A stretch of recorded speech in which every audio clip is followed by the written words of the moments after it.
तो पहला तो यही रहता है बिकॉज अब 75 डेज है आपके पास। सो इसमें भी दो कैटेगरी के लोग होते हैं जिनके नोट्स प्रिपेयर्ड हैं, ऐसे भी कुछ बच्चे हैं जिन्होंने मेंस लिखना है बट नोट्स प्रिपेयर्ड नहीं है। तो ऐसा कोई है क्या जो मेंस लिख रहा है बट नोट्स प्रिपेयर्ड नहीं है?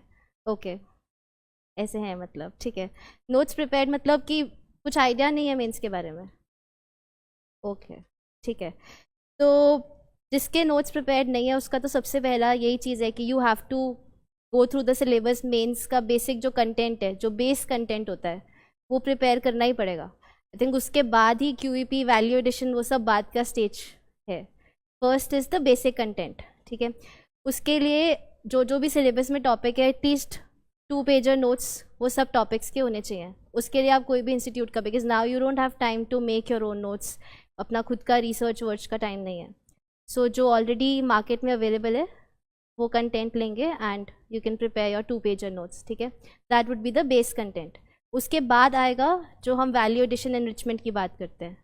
So that is what will make you you know enter your name in that list. Base content तो ऐसा हो गया कि चलो ठीक है, अब मैं कुछ लिख सकता हूँ, उसके बाद है सारा गेम। सो ठीक है, तो शॉर्ट नोट्स की बात कर ली कि हर टॉपिक पे वो प्रिपेयर्ड रहेगा and I think you need to cover that up in 10 days only. 75 days अगर है, so have you started preparing notes? तो बनाना स्टार्ट किया है? I want you to be actively participate, तभी मैं बात कर सकती हूँ, राइट? तो क्या कहाँ से कर रहे हो आप, कैसे कर रहे हो? MMP? अच्छा, ओके, ये हमारा ही प्रोग्राम। अच्छा अच्छा, उसमें सारा कवर्ड है, ठीक है। फिर तो यू हैव दैट कंटेंट ना, ठीक है, तो that should not be an issue. फिर उसके बाद तो क्यूईपी वाला है ही, ठीक है। और जो मेंस रेडी हैं उनके अब जो नोट्स प्रिपेयर्ड हैं, ठीक है, वो बेस नोट्स होंगे। उसके बाद स्टेजेस में नोट्स बनते हैं। तो एक होता है बेस नोट्स जो हम बात किया, उसके बाद बनेंगे शॉर्ट नोट्स, उसके क्रिस्प नोट्स जिसमें आप वैल्यू एडिशन कंटेंट डालोगे। और बेस्ड कंटेंट जो होगा वो ऑलरेडी दिमाग में फिक्स्ड होगा, तो वो रिविजन नोट्स के उसमें नहीं जाएंगे, because you don't have to make your notes बल्कि। ट्रस्ट मी, जब हम मेंस लिख रहे होते हैं ना, तो वो तो 2 घंटे का टाइम गैप होता है बिटवीन 2 पेपर्स।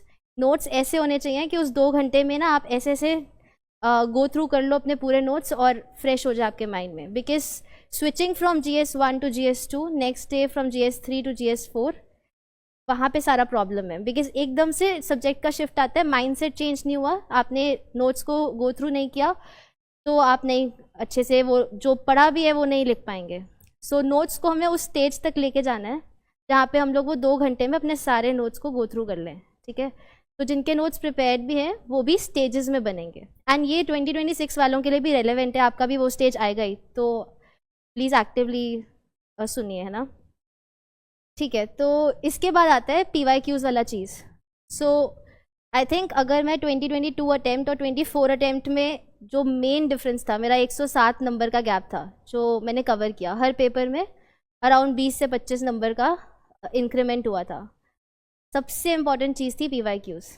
आई थिंक वो चीज़ें कई बार हम लोग लाइटली ले लेते हैं। प्री का हम बहुत सुनते हैं PYQ सॉल्व करो आज, क्योंकि मार्केट में बहुत ज़्यादा PYQ चलता है, बट मेंस में उतना इंपॉर्टेंट नहीं समझते हम लोग। तो आई थिंक वो एनालाइज करना कि क्या क्वेश्चंस पूछे जा रहे हैं। अब ज्योग्राफी है, हिस्ट्री है, ऐसे देखोगे तो कितना वास्ट है, बट किस डायरेक्शन में पढ़ना है। अब मेजरली अगर आप हिस्ट्री का देखोगे तो आर्ट एंड कल्चर से लिंक करके आता है।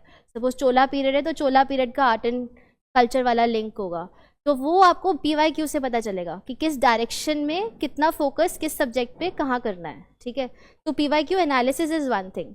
फिर वहाँ पे आपको कुछ ऐसे टॉपिक्स भी मिलेंगे जो बेस कंटेंट में आपके कवर्ड नहीं है, जो PYQ में आपको कुछ ऐसे क्वेश्चंस मिलेंगे।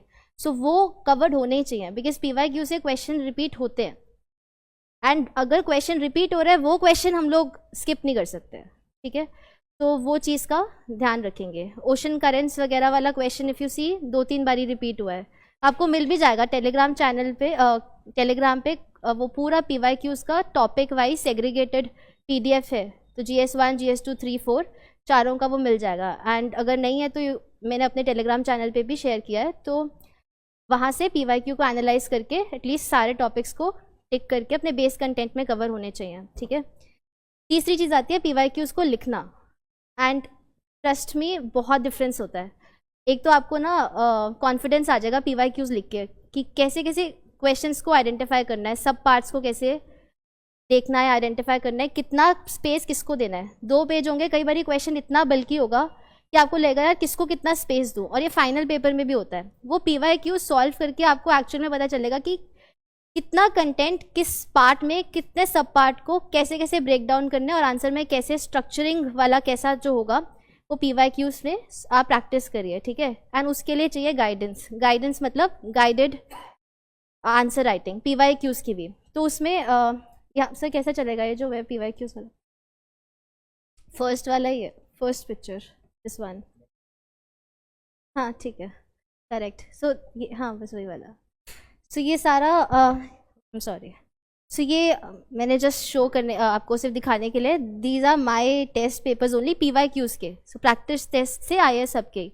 मैंने इसमें भी काफ़ी PYQs कवर हो जाते हैं। एंड आई थिंक यहाँ से सॉल्व करके अगर आप दिखा रहे हो सर को एंड वो फीडबैक ले रहे हो और उसको जेन्युइनली अपने आंसर राइटिंग में आपने डाल दिया, you are good to go.